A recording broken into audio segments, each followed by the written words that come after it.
আজকে একই মঞ্চে সারা বাংলার সমসাময়িক বিষয় নিয়ে গায়ক মানুষ সিলেট থেকে থাকবে।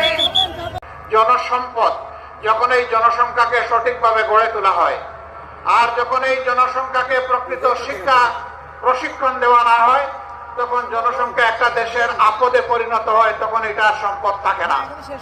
আমরা আমাদের জনসংখ্যাকে জনশক্তিতে পরিণত করতে চাই ইনশাআল্লাহ। প্রিয় দেশবাসী, এ দেশ আমাদের সকল ধর্মের সকল বর্ণের মানুষের। আমরা যুগ যুগ ধরে এই দেশে শান্তিপূর্ণভাবে পাশাপাশি বসবাস করে আসছি। আমরা দুইবার এর পূর্বে আমরা স্বাধীন হয়েছিলাম, 47-এ, 71-এ। যারাই স্বাধীনতার লগ্নে জাতিকে ওয়াদা করেছিলেন যে সমস্ত অধিকার ফিরিয়ে দেওয়ার, তারা কেউ অধিকার ফিরিয়ে দেননি, কথা রাখেননি। তারা দফায় দফায় জাতির সাথে বেঈমানি করেছে। জাতির প্রত্যাশা পূরণ হয়নি। বিশেষ করে স্বাধীনতার পর এখন পর্যন্ত, এই সালের 5ই আগস্ট পর্যন্ত যারা এদেশের মুক্তিযুদ্ধ এবং স্বাধীনতাকে নিজেদের মৌরসী তালুক মনে করতেন, তারা চেতনার কথা বলতেন। চেতনার কথা বলে বলে এই জাতিকে তারা লুণ্ঠন করেছেন, গণহত্যা চালিয়েছেন। তাদের সন্তানেরা আকাম কুকাম করে ধর্ষণের সেঞ্চুরি পালন করেছে।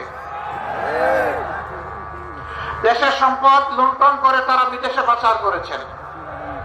শুধু তাদের এই গত 15.5 বছরের আমলে যার হিসাব বের হয়ে আসছে 26 লক্ষ কোটি টাকা, যা বাংলাদেশের বার্ষিক বাজেটের প্রায় 5 গুণ।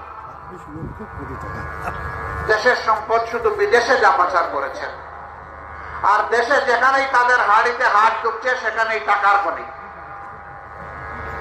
এই টাকা এরা পেল কোথায়? আমার একজন সম্মানিত সহকর্মী বলে গেছেন, তৎকালীন প্রধানমন্ত্রীর পিয়নের অ্যাকাউন্টে ছিল 450 কোটি টাকা। পিয়নের যদি এত টাকা হয়, মালিকের কত টাকা? হ্যাঁ, মালিকের টাকাও বের হয়ে আসতেছে। আপনাদের একেবারেই নিকটে রূপপুর পারমাণবিক কেন্দ্র, এখান থেকে মালিকের পরিবার শুধু একটা প্রকল্প থেকে 57,000 কোটি টাকা চুরি করেছে।